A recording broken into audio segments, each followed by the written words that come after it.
3 million years ago, there were no cities, no farms, no writing, and no humans. Yet something was walking across the African landscape that looked remarkably like us. It walked upright. It left footprints almost identical to our own. It may even have used tools. But it also climbed trees, had a brain little bigger than a chimpanzee's, and belonged to a world filled with predators we can scarcely imagine. How do we know any of this? The answer lies in one of the greatest scientific detective stories ever told. It begins with a trail of footprints preserved in volcanic ash for millions of years. It continues with the discovery of a small skeleton nicknamed Lucy. Along the way, we'll meet the remarkable men and women who uncovered these clues and changed forever our understanding of where we came from. This is the story of the Australopithecines, our distant relatives who stood at the threshold between ape and human, and their story may be far stranger than you think.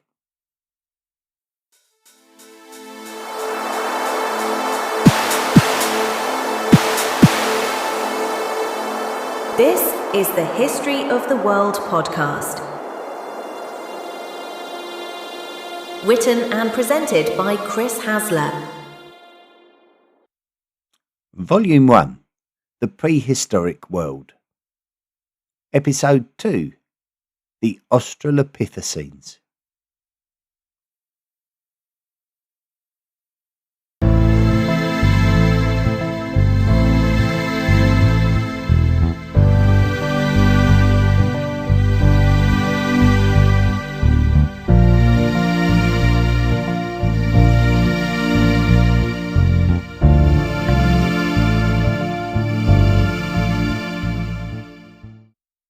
Last time on the History of the World podcast, we investigated the difference between creationism and evolution.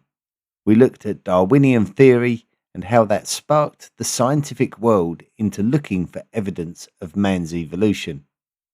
We followed the story of man's evolution from the extinction of the dinosaurs 66 million years ago, through the story of the first primates, right through the divergences to the human-chimpanzee last common ancestor between 6 and 8 million years ago. We looked at the hominin fossil discoveries that are dated to this period and how scientists have attempted to piece together the story of how we reached the age of the Australopithecines. So that brings our story right up to date and to East Africa 3 million years ago. East Africa, 3 million years ago. Australopithecines are alive. They are not just one animal, but many different species. One thing they have in common, like modern humans, they are bipedal, which means that they would only use their 2 hind legs for walking, just like us. However, their brains are substantially smaller than modern humans, about a third of the size. It has been assumed for many years that humans were the first tool makers, and there are no humans around during this period. There are only these animals that may be the ancestors of modern humans. Therefore, we can assume that the Australopithecines did not make tools. But we will come back to that later. So, how do we know that they were alive? The Laetoli Footprints. We are now going to tell the story of an incredible footprint discovery that gives us some clues about the Australopithecines. But first, let's tell the story of the woman who discovered them.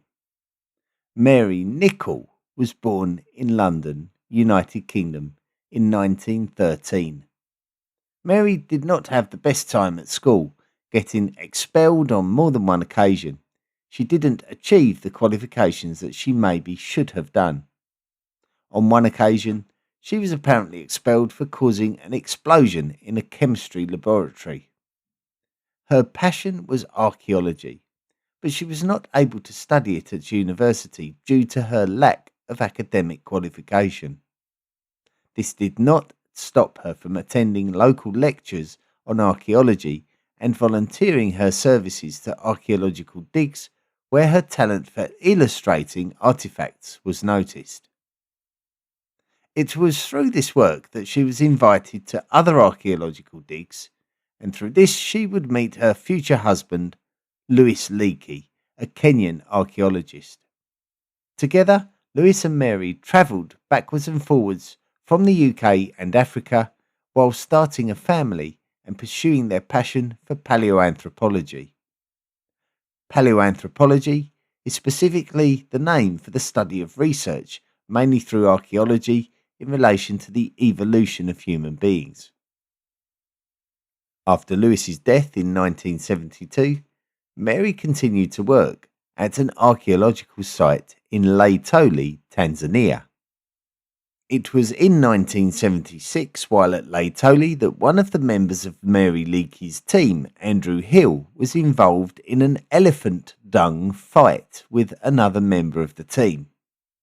It was during this fight that Andrew stumbled across a trail of extremely significant footprints. The footprints were old, preserved in volcanic ash, which was originally subjected to rainfall, thus creating a cement-like substance. They were able to measure the age of the ash by measuring the amount of potassium in the ash. Over time, the potassium decays and turns into argon, and because we know how quickly this occurs, we are able to determine how old the ash is. This process is called radiometric dating, and in this case, it was determined that the ash had to be around 3.6 million years old. Alongside the tracks of other animals such as antelopes, rhinos, guinea fowl and monkeys were another strange set of footprints. So, what of these extremely significant 3.6 million year old footprints? In short, they demonstrated many similarities to modern human footprints, even though they were clearly distinct. The most important thing was that whoever created these footprints were obviously bipedal, meaning they walked on two legs. If you think about the way that a human walks, when you plant your foot down on the ground, you do so with your heel. This is called a heel strike, and when walking in cement, it will make a notable impact. Then the weight is transferred to the front of the foot as your body moves forward. Finally, as the pressure transfers to the front of the foot, you push your body weight forward by pushing back on your toes, particularly your big toe, as you lift your foot. This is called a toe off. Everything described is typical of modern human footprints, but it is also demonstrated in these, what have come to be known as the Laetoli footprints: the heel strike, the transfer of weight to the front of the foot, and the toe off. So we know that these prehistoric footprints were made by something that was very human-like in the way that it walked. But exactly who did they belong to? Lucy. We are now going to look at another discovery made a couple of years earlier that relates to these footprints. Roughly 2 years previous to the discovery of the Laetoli footprints, various archaeologists were invited to a site in the Afar Triangle, a small region near the Horn of Africa, which had already been recognised as being rich in archaeological opportunity. Mary Leakey was one of those archaeologists, but the most famous discovery was made by a man called Donald Johanson. Johanson was born in Chicago, Illinois in 1943. Unlike Mary Leakey, Johansen prospered in his education, earning a bachelor's degree, a master's degree, and a PhD, becoming a professor of anthropology. This being the general study of humans and human behaviour, both past and present. Johansen was working in the Afar region of Ethiopia, which is part of the Afar Triangle. The region is known for being one of the hottest and driest places on Earth, with a distinct lack of air circulation that makes working in the region tough. Most accounts of the day of discovery refer to it being a long, hot day, and that Johansen, accompanied by his colleague Tom Gray, went exploring in a gully purely on a bit of a whim. Johansen spotted a fossilised bone in the gully and investigated further. Upon discovering this bone, Johansen continued to spot other nearby bones. Johansen recognised that these bones were significant. With his expertise, he quickly established that these bones had to belong to a human ancestor, and he could be onto something much more complete than any previous discovery of human ancestor fossils. Johansen and his team celebrated the find in the evening with drinking, dancing and music. Particularly the song Lucy in the Sky with Diamonds by the Beatles was played, and the team borrowed the name from the song to give a name to their new fossilised friend. Further excavation over the coming days revealed more and more bones, and none of them were the same type of bone, which strongly suggested that Lucy was indeed an individual. The team managed to find about 40% of the original skeleton. This was absolutely nothing like the very limited discoveries made in years gone by.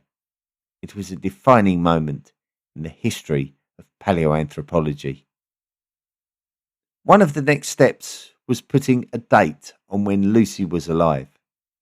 And this was not quite as easy as it would have been for dating the Laetoli footprints, as it was not possible to date the fossilised bones themselves. Instead, the deposits around which Lucy was discovered contained ancient volcanic ash layers that could be dated using another form of radiometric dating called argon-argon dating.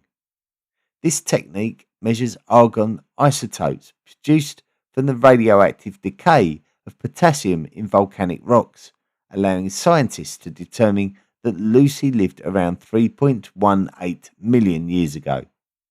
Using this form of radiometric dating, Lucy was discovered to be around 3.18 million years old. So when the Laetoli footprints were discovered around 2 years later, the footprints were established to be older than Lucy. They were from the same megaannum, that is, a period of 1 million years. So Lucy was determined to be 3.18 million years old. This is roughly 400,000 years after the Laetoli footprints had been made. Australopithecus afarensis. So let's find out what exactly Lucy is. Donald Johansen used the bones that he had acquired to assemble a skeleton. Admittedly, he had to fill in the blanks, but he had enough of the skeleton to be able to make some assumptions about the 3.18 million year old animal. It was obviously bipedal due to the shape of the bones and the way that the bones fitted together. This alone suggested that Lucy was ancestral, at least closely related to the ancestral line of modern humans.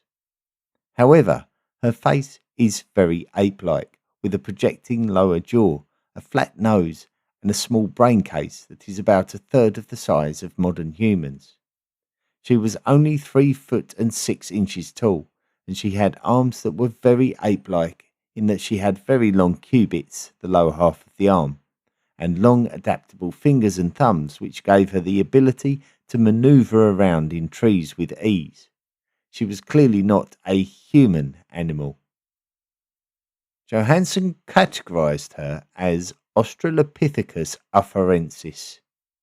Australopithecus had been used to describe another earlier discovered animal, and afarensis was used to refer to the Afar region in which she had been discovered. The Laetoli footprints have been categorized as footprints made by the Australopithecus afarensis too. However, as you get experts who support the idea of these things, there are still to this day experts who argue against it. After all, how can you truly tell with definitive confidence that a set of footprints would have been made by an Australopithecus afarensis? All we can do is take an educated guess based on all of the evidence. So, Lucy is an Australopithecus afarensis, and the Laetoli footprints are recorded to have been made by Australopithecus afarensis. Tong child. So if the name Australopithecus was not invented to describe Lucy, where did it come from? To tell that story, we need to leave the 1970s and go back to the 1920s, when a completely different discovery was made. Let us now introduce an anthropologist called Raymond Dart. He was born in Brisbane, in Queensland, Australia, in 1893. Dart, like Johansen some years later, was also very successful academically in his younger years, gaining expertise in anatomy, zoology, and geology. He studied at the University of Queensland. The university itself was a newly established university, with Dart becoming one of the first graduates. He earned a Bachelor of Science and a Master of Science while in his 20s.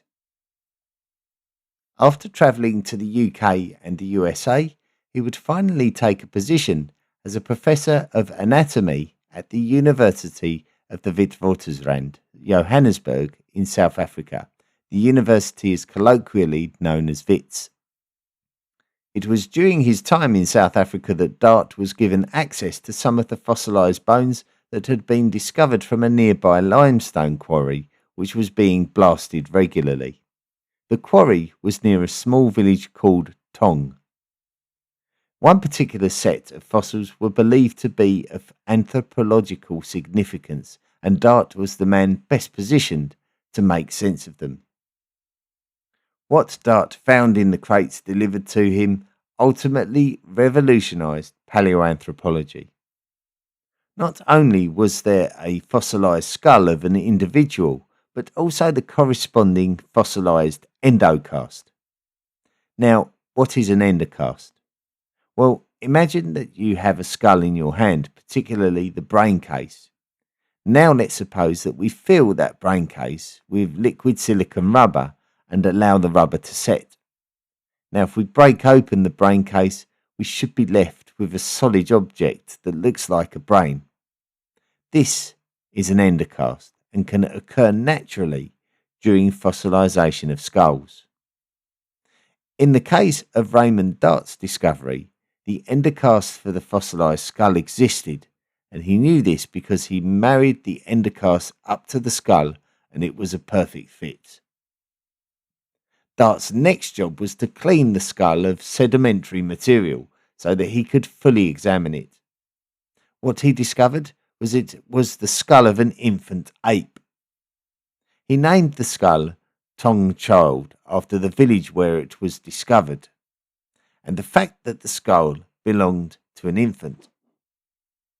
Dart studied the skull and compared it to other skulls of modern chimpanzees and gorillas, and subsequently determined that it was intermediate to modern apes and modern humans, a viable candidate for the highly sought missing link between prehistoric apes and humans.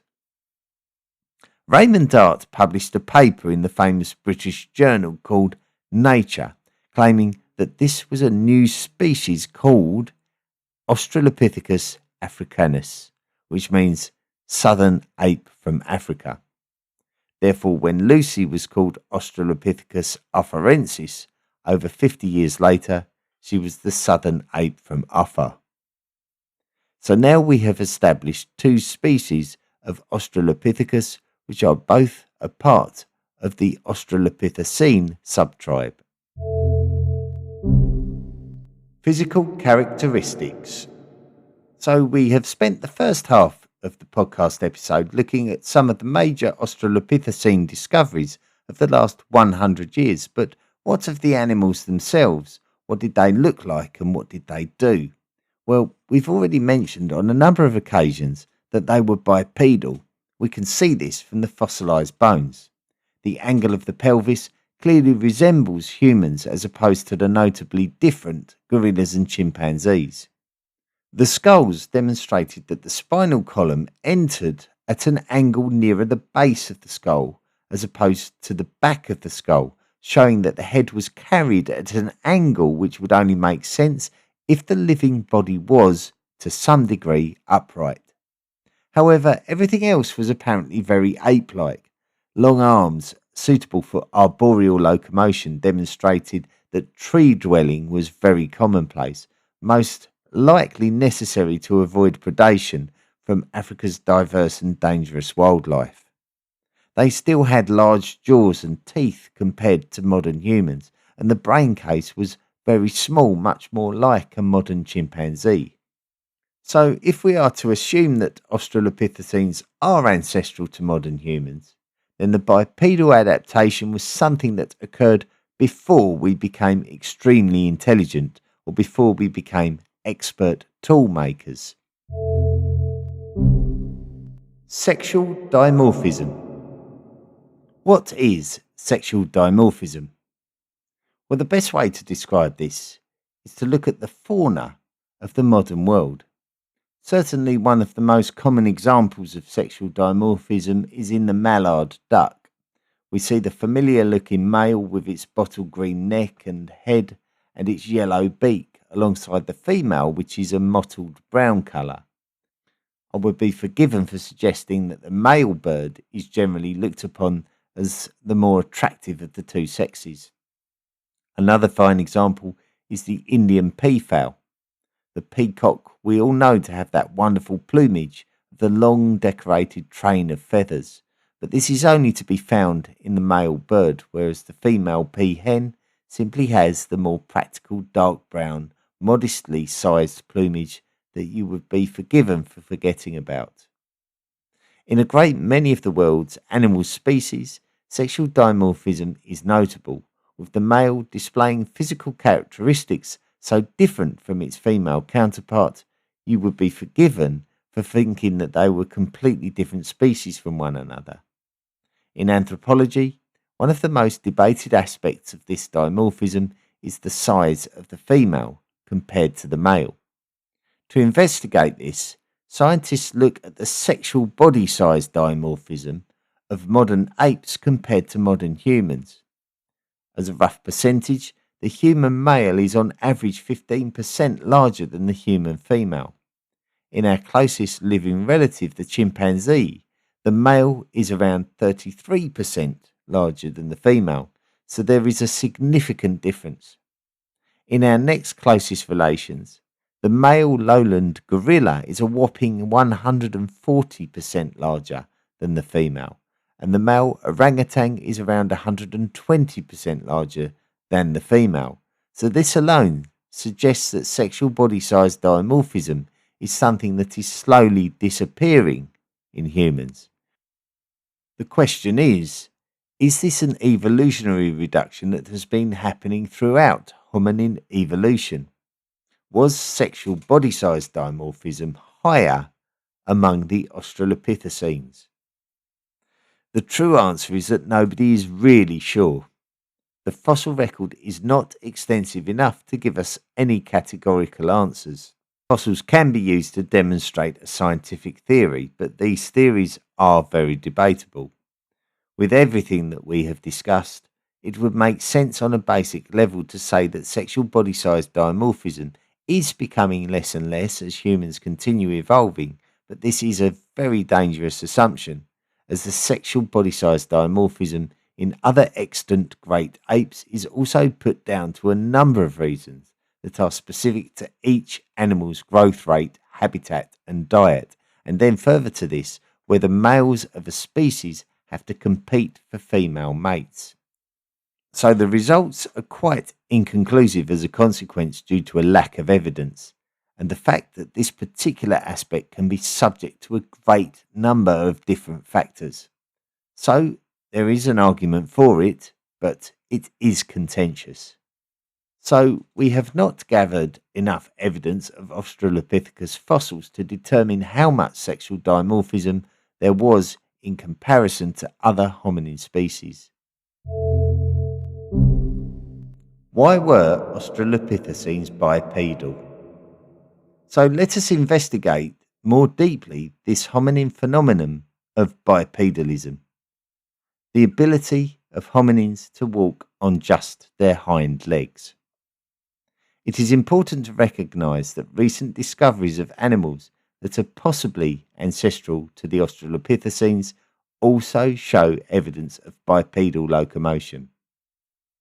Australopithecines generally show relatively little evidence of tool use, but they do show encephalization, which is the evolutionary increase in brain size, and very long lower arms, which are typical of brachiation, that is the ability to swing through the trees. So bipedalism is something that developed millions of years previous to many other things that we consider to be an aspect of us becoming human beings, including encephalization. Encephalization did not lead to bipedalism. As ever, with any question that has an unknown answer, there will be a large number of experts with a number of different explanations. To be fair, the most generally believable reasons which reappear whenever you read the work of experts and reporters of this work are as follows. If we assume that the most likely home of our evolution since around 7 million years ago was Africa, then we have to recognise that the general climate and geography of Africa has undergone substantial change, and that the apes who inhabited Africa had to undergo substantial change in order to survive. In short, Africa used to be covered in rainforest. The deserts did not exist. As rainforests disappear, then they will likely become grasslands before becoming desert. Trees will still exist in these grasslands, but not in the type of abundance found in rainforests. For a tree-dwelling ape to be able to find vegetative food in rainforest conditions, it can brachiate among the trees without any need whatsoever to go down to the ground. However, when the rainforests start to disappear, the food opportunities diminish unless that animal is prepared to use the ground to reach the next group of trees. Therefore, not only would the animal be required to move along the ground efficiently to avoid predation, but also would need to be able to carry the food across this distance as well. The apes that would survive this challenge would most likely be those with bipedal skill for two main reasons. Firstly, because moving across the ground on 2 legs as opposed to 4 legs uses less energy. Secondly, having the freedom of the hands enables the ape to be able to carry more food back to its family.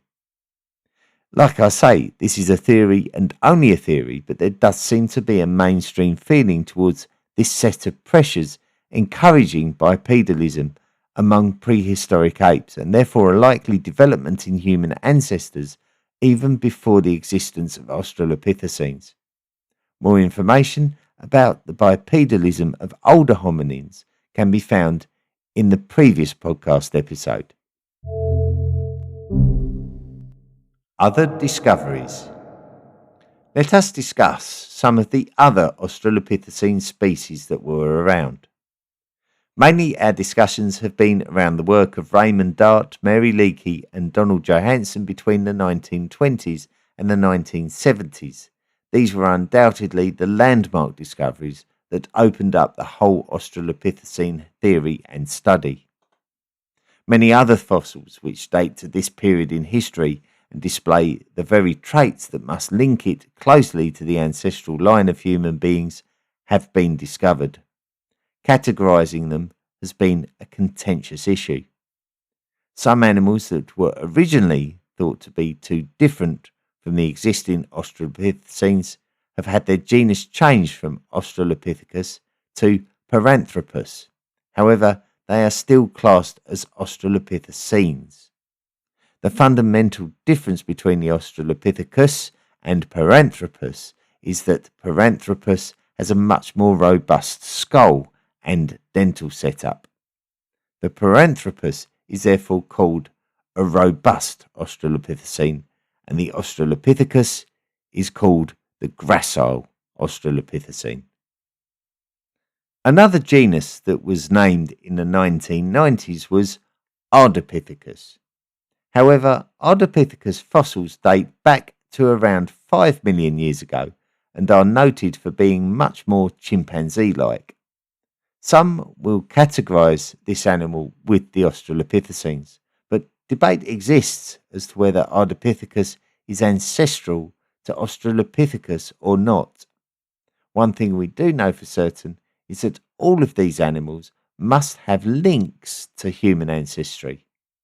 It is not possible to say which ones, if any, are our direct ancestor, but they are all a fundamental part of the story of human evolution.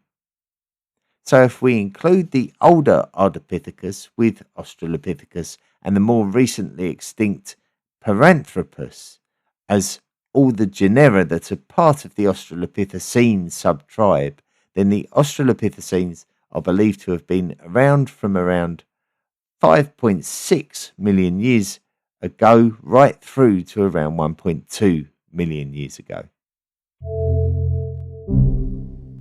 The mystery of tools. Traditionally, we think of the first tool users as human. Australopithecines with their ape-like hands have not traditionally been associated with tool use. Certainly, there was little evidence to support the fact that they had used tools. However, in 2010, in the lower Awash Valley of Ethiopia, some animal bones were discovered with cut marks on them. The animal bones were dated at around 3.4 million years old. If this was genuine, then it demonstrated that stone tools must have been manufactured and used before humans existed, in the time of the Australopithecines and in the time of Lucy. Such cut marks on animal bones would demonstrate a deliberate carving of meat from the bone with a deliberately manufactured stone tool built specifically for this purpose. However, as much as those who discovered them would want this to be a new revelation, just a few years later, it was strongly suggested that these cut marks could feasibly have been created by crocodile bites. In 2015, yet another discovery was made. This time it was in neighbouring Kenya. It wasn't cut marks on bones, but the actual tools themselves. They were 3.3 million years old. So, once again, before humans. Authenticity of such objects has been argued by demonstrating that modern chimpanzees do actually have the intelligence to create tools. So if they can, then why would Australopithecines not? Next time, we'll be looking at the first humans and those first tool makers for which we have substantial evidence for.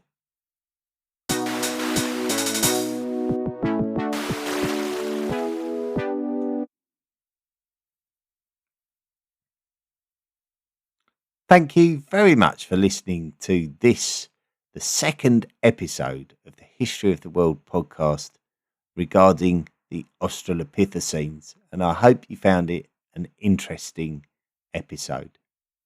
Now, this episode now, I'm speaking to you in the year 2026, but the original episode was written in 2018, and you can still access the re-recording of that episode, which was made in 2020. Bit confusing, right? But if you subscribe to the podcast through Spotify for a very small amount each month, you can access all of these hidden episodes. So you can bulk up your listening experience and find out, you can compare the two episodes, whether we've made any substantial changes to the information based on new discoveries and new evidence. If you want more History of the World podcast, you can listen to our sister podcast, History of the World Podcast Timelines, where at the moment, we're discussing the history of all of the presidents of the USA. And they're all in sort of bite-sized chunks. So each episode's between 15 and 20 minutes, just to give you a bit of a whirlwind tour behind or through the history of the US presidency, which some people will find very helpful if you want to learn very quickly about all of the different characters. So I encourage you to go and listen to that. If you want to discover more about both podcasts, this one and the History of the World Podcast Timelines, then please do visit our website, historyoftheworldpodcast.com, and you can see the latest catalogue of episodes. We're currently recording Volume 5, which we're calling The Expansionist World, covering the period from 1450 to 1750. However, if you go to the website, you'll see the extensive back catalogue of episodes we've got now have taken us right from this period that we spoke about in today's episode, right the way through all of history, through the ancient world, the classical world and the medieval world, all of which are now catalogued with many, many episodes. So I encourage you to go to the website and discover more. The next episode, episode 3, we'll discover our first human ancestral animal, Homo habilis, the handyman. So until then, thank you so much for joining me. And until then, be good.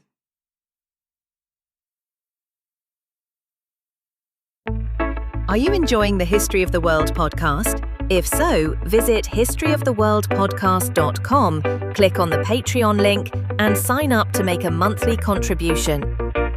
Follow the History of the World podcast on YouTube, Facebook, Instagram, TikTok, X, Threads, Tumblr, and Mastodon.